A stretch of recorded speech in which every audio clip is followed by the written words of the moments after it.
اللہ تعالیٰ نے قرآن مجید میں اپنے اسماء حسنہ کے حوالہ سے دعا کرنے کا حکم فرمایا ہے۔ حدیث مبارکہ میں اللہ تعالیٰ کے اسماء حسنہ کی تعداد 99 ذکر فرمائی گئی ہے، اور ان کے متعلق رحمت للعالمین صلی اللہ علیہ وسلم کا یہ ارشاد گرامی ہے کہ جو شخص ان اسماء گرامی کو حفظ کر لے گا وہ ضرور جنت میں داخل ہوگا۔ یہ بات سامنے آتی ہے کہ آدمی کسی چیز کو حفظ اس لیے کرتا ہے کہ اس کا ورد کرنے میں سہولت ہو، اسی لیے حفظ کے فرمان میں اشارہ ورد کا بھی ہے۔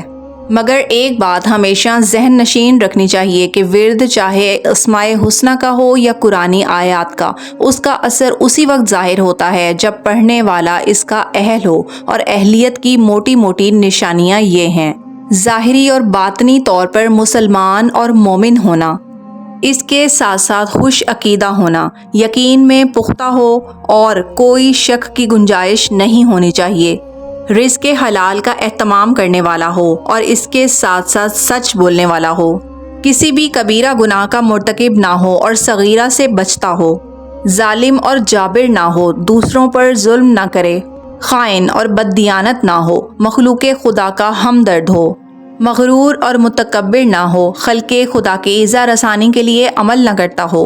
اگر یہ ساری باتیں ایک مومن میں پائی جاتی ہوں تو ورد کرنے والا اس کا اہل ہوتا ہے، اور اللہ کی بارگاہ میں اس کا ورد جلد قبول کیا جاتا ہے۔ اللہ تعالیٰ کے ناموں میں یا اللہ پروردگار کا اسم ذاتی ہے۔ یہ اللہ تبارک و تعالیٰ کا ذاتی نام ہے جو یکتا ہے، کل کائنات کا مالک و قابض ہے، نہ اس نے کسی کو جنا ہے اور نہ اس کو کسی نے پیدا کیا، وہ اپنی ذات اور صفات میں یکتا و اکیلا ہے اور اس کے سوا کوئی عبادت کے لائق نہیں۔ یا اللہ کا ورد کرنے سے بہت سی مشکلات سے بچا جا سکتا ہے، جس میں سر فہرست تنگ دستی ہے۔ جو کوئی بکثرت اس اسم مبارک کو پڑھتا ہو تو اللہ تعالیٰ اس کی برکت سے اس کے گھر میں رزق کی فراوانی فرما دیتا ہے، اس کے لیے رزق کے دروازے کھول دیے جاتے ہیں اور تنگ دستی کو ہمیشہ کے لیے ختم کر دیا جاتا ہے۔ ہر قسم کی تنگ دستی اور مالی مشکلات کے لیے یا اللہ کا ورد معمول بنا لینا اور بکثرت پڑھنا تنگ دستی کو دور کر دیتا ہے اور رزق اور رحمت کے دروازے کھل جاتے ہیں۔ اللہ کی رحمت خاص ہوتی ہے۔ اگر کوئی شخص مالی طور پر بہت زیادہ پریشان ہو، روزگار کا مسئلہ ہو، رزق کی تنگی ہو، تو اس کو چاہیے کہ نماز فجر ادا کرنے کے بعد یا اللہ 100 مرتبہ پڑھے۔ انشاءاللہ اس کا مقصد ضرور پورا ہوگا۔ عزم و یقین کی قوت کے لیے روزانہ 1000 مرتبہ پڑھے۔ اور اگر کوئی شخص بیمار ہے اور اس کی بیماری نہ جاتی ہو تو اس کو چاہیے کہ صبح و شام یا اللہ کا بکثرت ورد کرے، جتنا ہو سکے صبح پڑھے اور جتنا ہو سکے لاتعداد شام میں پڑھے۔ یاد رہے 300 مرتبہ پڑھنا بکثرت میں شامل ہوتا ہے، یعنی زیادہ سے زیادہ۔ تو اگر کوئی مریض بکثرت اسم مبارک کا ورد کر کے اللہ سے اپنی شفا کی دعا مانگے تو انشاءاللہ شفا ہوگی۔ یا اللہ اسم ذات ہے جس کا کثرت سے ورد دلوں کو زندہ، ایمان کو مضبوط، پریشانیوں کو دور کرتا ہے اور رحمت الہی کو متوجہ کرتا ہے۔ یہ سب سے افضل ذکر ہے جو فرشتے کی قربت، شفا اور دنیا و آخرت کی بھلائی کا ذریعہ ہے۔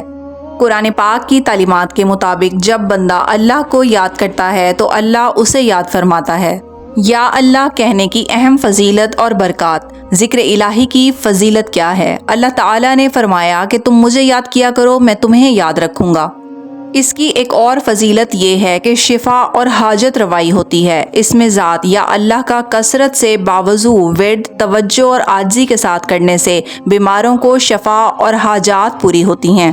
اس اسم مبارک کی ایک سب سے بڑی فضیلت یہ ہے کہ عذاب سے نجات کا ذریعہ ہے۔ ذکر الہی عذاب الہی سے بچاتا ہے اور شیطان کو دل سے دور کرتا ہے۔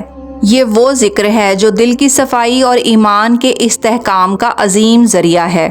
اس کے لیے ضروری ہے کہ ذکر کے آداب کا اہتمام کیا جائے۔ خالص نیت، باوضو ہونا، دل کی حاضری، آہستگی اور تواتر کے ساتھ ذکر کرنا اس کے ثمرات کو بڑھا دیتا ہے۔ اللہ سبحانہ و تعالیٰ کی ذات جیسے عظیم ہے، اس کے مقدس نام بھی اسی طرح سے عظیم ہیں، اور عظمت سے اس کا مقدس نام لینے والا بھی عظیم ہو جاتا ہے۔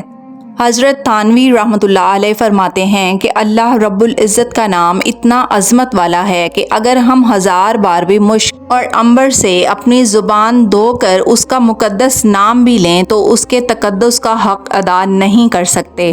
لیکن یہ اللہ کا احسان اور انعام ہے کہ اس نے اپنا مقدس اور عظیم نام ہماری ناپاک اور حقیر زبان پر بآسانی جاری فرما دیا۔ اب جو کوئی بھی اس پاک نام کو اپنی زبان پر جاری رکھے گا، اس کا ورد بنا لے گا، تو اس کی زبان اور جسم دونوں پاک ہو جائیں گے۔